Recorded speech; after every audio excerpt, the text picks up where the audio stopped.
मैं दामोदर शर्मा एक बार पुनः प्रस्तुत हूँ आपके सामने एक नए बिंदु के साथ। आज हम पढ़ेंगे कक्षा 9वीं का पाठ वाक और जिसकी कवयित्री है ललित दत्त। ललित दत्त ने जो पहले पद्यांश बताए तीनों, उनमें एक भाव आपने देखा होगा, गौर करके देखा होगा कि निश्चित रूप से एक भाव सामने निकल के आ रहा है कि इस संसार में व्यक्ति जन्म लेता है, जन्म लेने के पश्चात ही उसके अंदर सारे विकार उत्पन्न होते हैं। इसके साथ साथ एक बात पर उन्होंने विशेष और बल दिया कि ये आत्मा और परमात्मा एक ही है। उसी श्रृंखला में आज हम इनका चतुर्थ पद्यांश पढ़ेंगे। चतुर्थ पद्यांश है, थल थल में बसता है शिव ही, भेद न कर क्या हिंदू क्या मुसलमान, ज्ञानी है तो स्वयं को जान, वही है साहिब से पहचान। तो इस पद्यांश के माध्यम से कवयित्री कहना चाहती है कि देखिए बच्चों, हम देखते हैं, समाज में देखते हैं कि लोग धर्म के आधार पर, जाति के आधार पर, क्षेत्र के आधार पर एक दूसरे से भेदभाव करते हैं। कोई मानता है ये मुसलमान है, ये इनसे हमको दूर रहना है, दूसरा सोचता है ये हिंदू है। इस प्रकार की जो हिंदू और मुसलमान, सिख, ईसाई, इस तरह का जो भेदभाव है, ये हमारे प्रभु है, ये हमारे अल्लाह है, इस तरह वो अलग अलग मान करके चलते हैं। लेकिन वास्तव में क्या है? वास्तव में सब ईश्वर ही है, कोई इनमें भेद नहीं है। ईश्वर तो कण कण में व्याप्त है, सर्वव्यापक है। ईश्वर क्या है? सर्वव्यापक, सब जगह रहता है। ईश्वर सर्वव्यापक है। इसी बात को, ईश्वर की सर्वव्यापकता को प्रकट करते हुए कवयित्री कहती है, थल थल में बसता है शिव, कि वो परम पिता परमेश्वर तो प्रत्येक कण कण में निवास करते हैं। शिव से तात्पर्य यहाँ पर नाम विशेष न होकर के परम पिता परमेश्वर की ओर संकेत किया गया है कि वह परम पिता परमेश्वर तो इस सृष्टि के कण कण में निवास करते हैं, भेद न कर क्या हिंदू मुसलमान। इसलिए आप बिल्कुल इस बात का हमको भेद न करना चाहिए, भेदभाव नहीं करना चाहिए कि ये हिंदू है, ये मुसलमान है। ईश्वर भी इन सब में कोई भेद नहीं करता है। ईश्वर भी हिंदू हो या मुसलमान हो, इन सबको एक ही दृष्टि से देखते। तो हमें भी इस प्रकार उस हिंदू और मुसलमान में किसी प्रकार का कोई भेदभाव नहीं करना चाहिए। ज्ञानी है तो स्वयं को जान। अगर वास्तव में सच्चा ज्ञानी है कोई व्यक्ति और अपना सच्चा ज्ञाता मानता है अपने आप को, तो पहले अपने आप को पहचाने, पहले स्वयं को जाने। जैसे कबीरदास जी ने भी पढ़ा था अपने पिछले पाठों में कि कबीरदास जी ने भी एक बात मैंने, मोको कहां ढूंढे बंदे, मैं तो तेरे पास में। आई थी बात कि मोको कहां ढूंढे बंदे, कि हे बंदे मुझे कहां ढूंढ रहे हो, मैं तो तेरे पास में ही रहता हूं।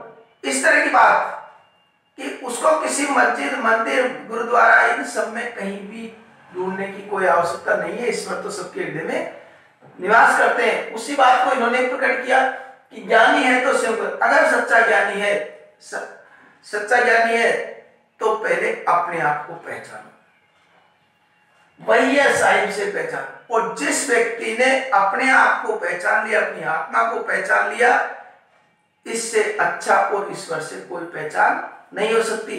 क्योंकि ईश्वर तो हमारी आत्मा में निवास करते हैं और उस आत्मा में ही अगर हमको ईश्वर के दर्शन हो रहे हैं, तो हमें इस तरह की अन्य बातों में उलझने से क्या मतलब। तो सच्चा व्यक्ति, सच्चा ज्ञानी व्यक्ति तो वही होता है जो उस परम पिता परमेश्वर को अपने हृदय में ही ढूंढता है। क्योंकि आत्मा जहां पर है वह परमात्मा है, और जिस समय आत्मा से परमात्मा का साथ हट गया तो वह व्यक्ति जीवन धारण नहीं कर सकता, और परमात्मा के बिना आत्मा नहीं रह सकती। इसलिए उस आत्मा में ही परमात्मा का वास है। इसलिए सच्चा ज्ञानी, और प्रत्येक जग के, इस संसार के प्रत्येक प्राणी में आत्मा होती है, और जिन जिन में आत्मा होती है उन सब में परमात्मा भी रहते हैं। इसलिए फिर इस प्रकार का भेदभाव रहा ही नहीं कि कौन हिंदू है और कौन मुसलमान है, ये भेदभाव तो स्वतः ही समाप्त हो जाता है। तो जैसे हम प्रसंग लिखेंगे तो प्रसंग में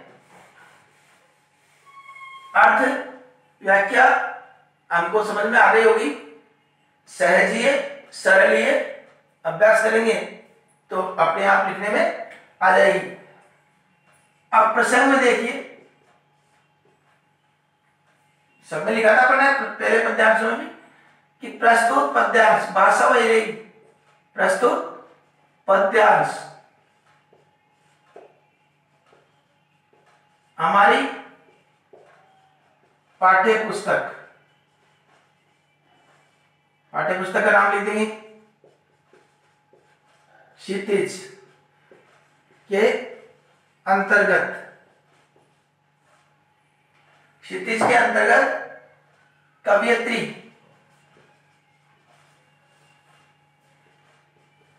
ललध्य द्वारा रचित वाक से अवतरित है। इसमें कवयित्री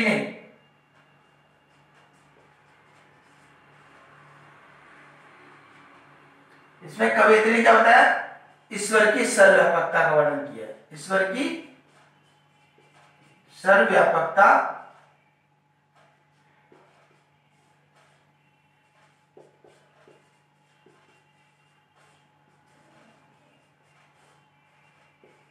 किया है। ठीक है, अब व्याख्या देखें। व्याख्या भी बताई थी अपन ने, बिंदु भी लिखना जरूरी है। व्याख्या कवयित्री ललग्न ईश्वर की सर्वव्यापकता का वर्णन करते हुए कहती है कि ये फिर हमको व्याख्या जो बताई उसको लिख देना है। विशेष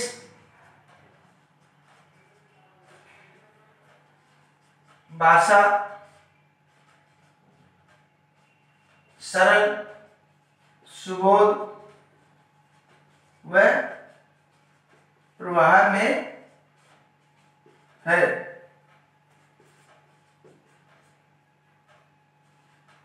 ईश्वर की सर्वव्यापकता का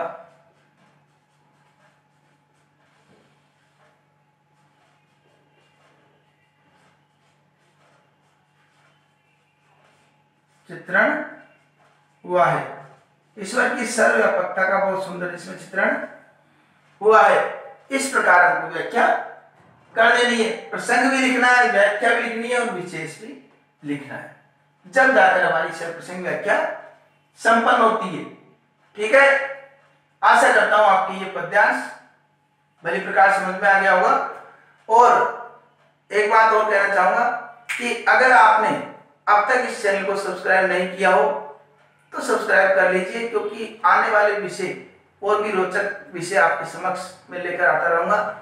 पाठों से संबंधित हो या व्याकरण संबंधित हो, समस्त प्रकार के जो विषय हैं आपके पाठ्यक्रम में, उन सभी विषयों पर मैं वीडियो बनाने जा रहा हूं, इसलिए आप सब्सक्राइब कर लीजिए। अगले वीडियो में पुनः आपसे मुलाकात होगी, तब तक के लिए